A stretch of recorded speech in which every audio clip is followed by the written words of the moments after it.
सर्वसामान्य रहिवाशांना दमदाटी करून त्यांना जुन्या इमारतींमधून हुसकवण्याचा प्रयत्न बिल्डरकडून होत असल्याचा प्रकार ठाण्यातील चरई भागात उघडकीस आलाय।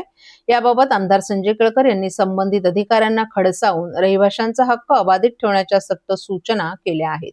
भाजपच्या खोपडेतील कार्यालयात आयोजित जनसेवकाचा जनसंवाद या कार्यक्रमात चरईतील एका जुन्या इमारतींमधील रहिवाशांनी उपस्थित राहून आमदार संजय केळकर यांच्याकडे तक्रार केली होती। याबाबत माहिती देताना केळकर यांनी चरई हा ठाण्यातील जुना भाग असून येथे अनेक जुन्या इमारती आहेत। या इमारतींना अधिकाऱ्यांना हाताशी धरून धोकादायक घोषित करण्याचे आणि रहिवाशांना हुसकावून लावण्याचे प्रकार विकासकाकडून होत आहेत। रहिवाशांच्या तक्रारीनंतर संबंधित अधिकाऱ्यांना सक्त सूचना दिल्याची माहिती केळकर यांनी दिली आहे। बिल्डरकडून रहिवाशांना दमदाटी करण्यात येत असून रहिवासी आणि विकासक यांच्यात योग्य करार झाल्याशिवाय रहिवाशांवर घरं खाली करण्याचा दबाव आणू नये, त्यांचा हक्क अबाधित राहावा अशा स्पष्ट शब्दात अधिकाऱ्यांना सूचना दिल्याची माहिती केळकर यांनी माध्यमांना दिली आहे। या कार्यक्रमात ठाण्यातील एका सीबीएसई शाळेतील पालकही उपस्थित होते।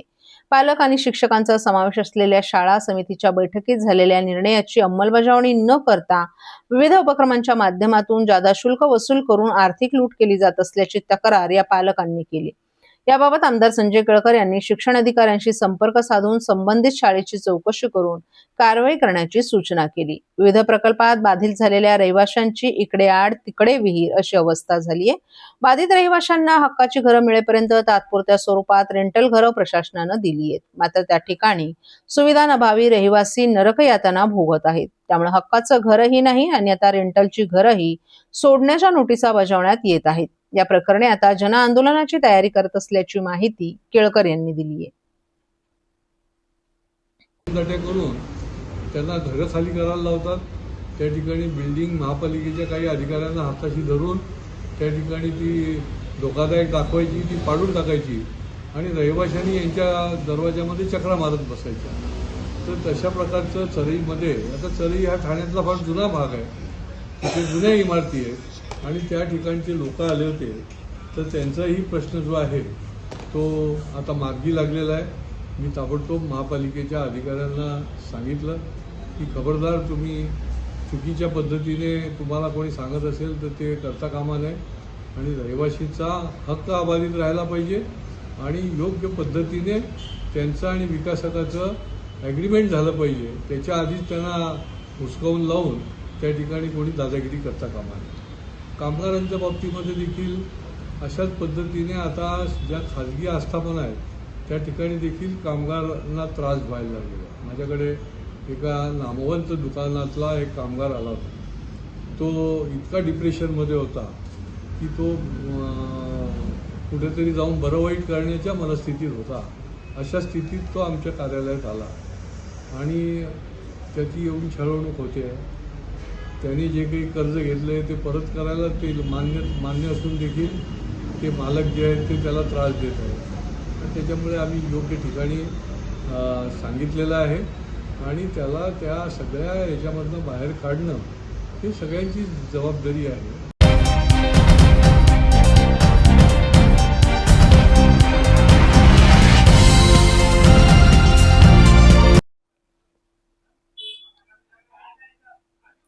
राजकीय नेत्यांचे फोटो अथवा व्हिडिओ मोबाईलवरील डीपी किंवा स्टेटसवर ठेवल्यास खबरदार असा सज्जड दम ठाणे महापालिकेचे उपायुक्त जी गोदेपुरे यांनी अधिकारी आणि कर्मचाऱ्यांना दिला आहे। गोदेपुरे यांनी लेखी आदेश काढले असून यापुढे असे प्रकार खपवून घेतले जाणार नाहीत असा इशारा देखील यावेळी देण्यात आलाय। ठाणे महापालिकेच्या महासभेत अनेक नगरसेवकांनी काही अधिकारी आणि कर्मचारी राजकीय पक्षासाठी काम करतात असा आरोप केला होता। अधिकारी आणि कर्मचारी आपले मोबाईलच्या व्हॉट्सअप स्टेटसवर राजकीय नेत्यांचे फोटो ठेवतात, यावरही आक्षेप घेतला होता। त्याची दखल घेत ठाणे महापालिकेने आता अधिकारी आणि कर्मचाऱ्यांच्या कृतीवर निर्बंध घालण्याचा निर्णय घेतलाय। त्यानुसार महापालिका मुख्यालयात उपायुक्त गजानन गोदेपुरे यांनी तसंच लेखी आदेश काढले आहेत। यापुढे जर कोणत्याही अधिकाऱ्यांनी कर्मचाऱ्यांच्या मोबाईल किंवा व्हॉट्सअपवर राजकीय नेत्यांचे किंवा पक्षाचं पोस्टर, छायाचित्र, बॅनर ठेवू नये असा स्पष्ट उल्लेख आदेशात नमूद करण्यात आलाय। ठाणे महापालिकेचा एखादा अधिकारी किंवा कर्मचाऱ्याने आपल्या मोबाईल स्टेटसवर नेत्यांचे फोटो, व्हिडिओ ठेवल्यास कोणत्याही प्रकारची पूर्वसूचना न देता शिस्तभंगाची कारवाई करण्यात येणार आहे। त्यामुळे यापुढे अधिकारी आणि कर्मचाऱ्यांनी काळजी घ्यावी असा इशाराच उपायुक्त गोदेपुरे यांनी दिलाय।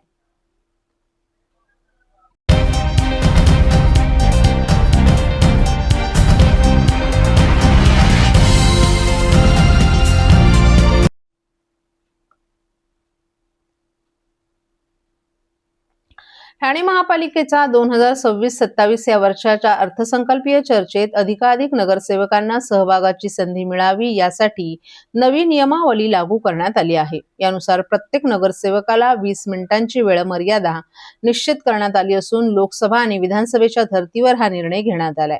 ठाणे महापालिकेचे आयुक्त सौरभ राव यांनी 2026-27 या आर्थिक वर्षाकरिता कोणतीही करवाढ नसलेला 6,221 कोटी 12 लाख रुपयांचा अर्थसंकल्प महापौर शर्मिला पिंपळकर यांच्याकडे विशेष सर्वसाधारण सभेत सादर केलाय. यंदाच्या अर्थसंकल्पात महापालिकेवरील आर्थिक भार कमी करण्यासाठी नव्या प्रकल्पांची अंमलबजावणी शासन निधी आणि खासगी लोक सहभागातून करण्याचा निर्णय घेण्यात आलाय. या अर्थसंकल्पात नगरसेवकांच्या सूचनांचा अंतर्भाव केला जाणार आहे. ठाणे महानगरपालिकेचा 2026-27 या आर्थिक वर्षाचा अर्थसंकल्प 23 मार्च रोजी सादर करण्यात आल्यानंतर त्यावर नगरसेवकांच्या सूचना जाणून घेण्यासाठी बुधवारी विशेष अर्थसंकल्पीय चर्चेचं आयोजन करण्यात आलं होतं. या चर्चेच्या पहिल्या सत्रात अवघ्या 3 ते 4 नगरसेवकांनीच आपली मतं मांडली. यात काही नगरसेवकांनी 1 ते 1.5 तास भाषण केलं. यापूर्वी अशीच नगरसेवकांची भाषणं व्हायची आणि सभा 3 ते 4 दिवस सुरू राहायची. रात्री 11 वाजेपर्यंत सभेचं कामकाजही सुरू राहायचं आणि त्यात अर्थसंकल्पाला मंजुरी दिली जायची. यंदाही असेच घडेल अशी शक्यता व्यक्त होत होती आणि पहिल्या सत्रात तसं कामकाज झाल्याचंही दिसून आलं.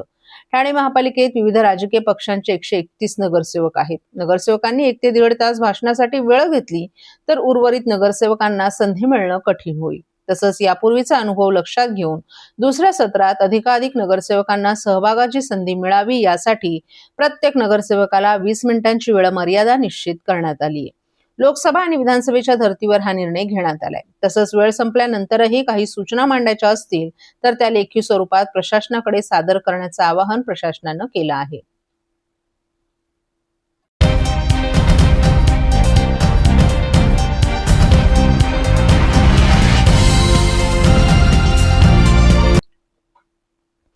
रेल्वे संरक्षण आणि MTNL या केंद्र शासनाच्या अखत्यारीत येणाऱ्या महाराष्ट्रातील मुंबई, ठाणे कल्याण, डोंबिवली आणि अंबरनाथ येथील जमिनींवर सुमारे 2,15,000 झोपडपट्टीधारक राहत आहेत. येथील रहिवाशांना कायमस्वरूपी घरं मिळावीत आणि राष्ट्रीय संपत्तीचं संरक्षण व्हावं या उद्देशानं महाराष्ट्र सरकारनं प्रस्तावित केलेल्या पुनर्वसन धोरणाला लवकरात लवकर मंजुरी द्यावी, जेणेकरून लाखो कुटुंबियांना न्याय मिळू शकेल अशी सूचना आज संसदेत खासदार नरेश म्हस्के यांनी केंद्र सरकारला केली आहे. रेल्वे संरक्षण आणि MTNLच्या जमिनींवरील झोपडपट्टी धारकांचं पुनर्वसन व्हावं यासाठी खासदार नरेश म्हस्के हे राज्य शासन आणि केंद्र शासनाकडे सातत्यानं पाठपुरावा करत आहेत. आज संसदेत शून्य प्रहरमध्ये खासदार नरेश म्हस्के यांनी हा विषय उपस्थित करून सभागृहाचं लक्ष वेधलं. रेल्वे संरक्षण आणि MTNL यांसारख्या विविध केंद्र सरकारी विभागांच्या मालकीच्या जमिनींवरील महाराष्ट्रातील सुमारे 2,15,000 झोपडपट्टी वासियांच्या पुनर्वसनाचा प्रश्न प्रलंबित आहे. सरकारी जमिनी अतिक्रमणांपासून मुक्त करण्यासाठी आणि लाखो गरीब लोकांचं पुनर्वसन करून त्यांना हक्काची घरं मिळावीत यासाठी महाराष्ट्र सरकारनं केंद्र सरकारला एक सविस्तर प्रस्ताव सादर केला असल्याची माहिती खासदार नरेश म्हस्के यांनी सभागृहाला दिली. झोपडपट्टी धारकांची पुनर्वसन प्रक्रिया सुलभ करण्यासाठी राज्य सरकारने 3 स्पष्ट पर्याय केंद्र सरकारकडे प्रस्तावित केलेत. पहिला, शक्य असेल तिथे जागेवरच विकास लागू केला जावा. या अंतर्गत राज्य सरकार केंद्र सरकारला रेडी रेकनर किमतीच्या 25% रक्कम देईल आणि SRA नियमानुसार जमिनींचा विकास करेल किंवा शक्य असल्यास विकसित जमिनींपैकी 25% जमीन केंद्र सरकारला परत करेल.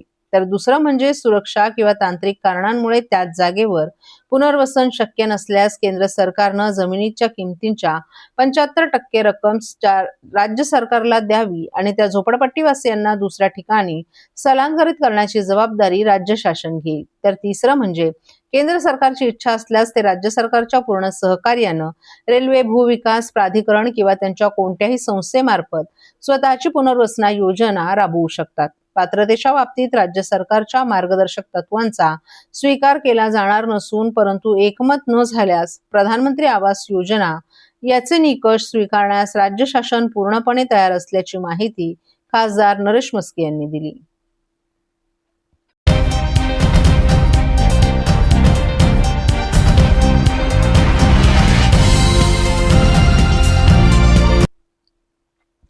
पोर्तुगीजांच्या क्रूर सत्तेच्या जोखडातून मराठ्यांनी 27 मार्च 1737 रोजी ठाणे किल्ला म्हणजेच आत्ताचं ठाणे कारागृह मुक्त केलं.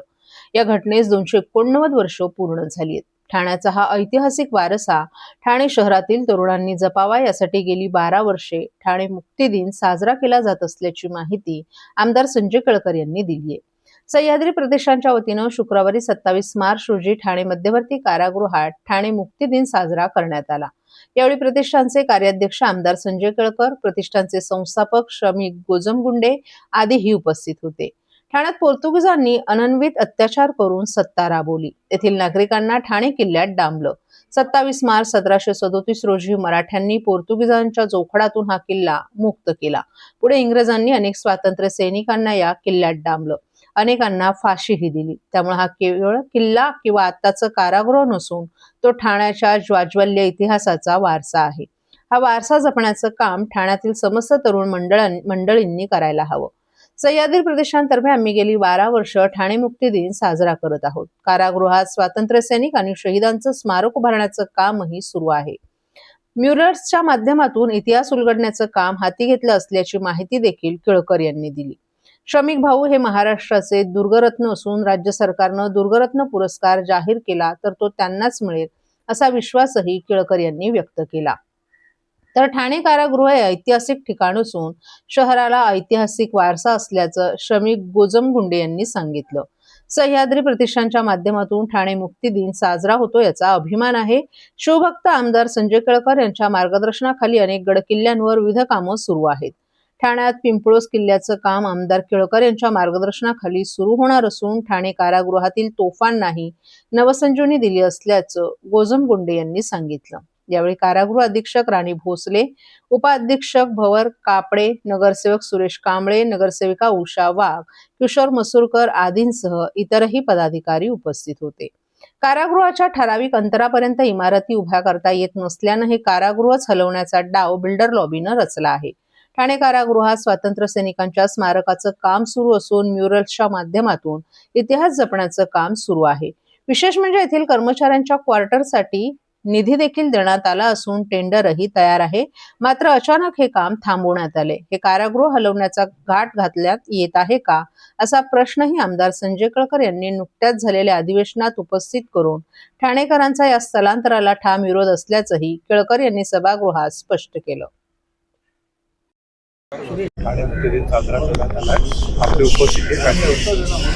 आज या ठिकाणी गेली 12 वर्ष सह्याद्री प्रतिष्ठान हा ठाणे मुक्ती दिन साजरा करतो. याला एक अनन्यसाधारण असं महत्त्व आहे. ज्या पोर्तुगीजांनी शेकडो वर्ष या ठिकाणी सत्ता गाजवली आणि अत्यंत क्रूरपणे या ठिकाणी लोकांना त्रास दिला, प्रत्येक ठाण्यातल्या घरातल्या एका व्यक्तीला या ठिकाणी डांबून ठेवलं, तो किल्ला जो आहे तो मुक्त केला पाहिजे. आणि तो हा दिवस आहे 27 मार्च 1737. आणि त्याच्यामुळे हा एक फार मोठा इतिहास या ठिकाणी घडलेला आहे.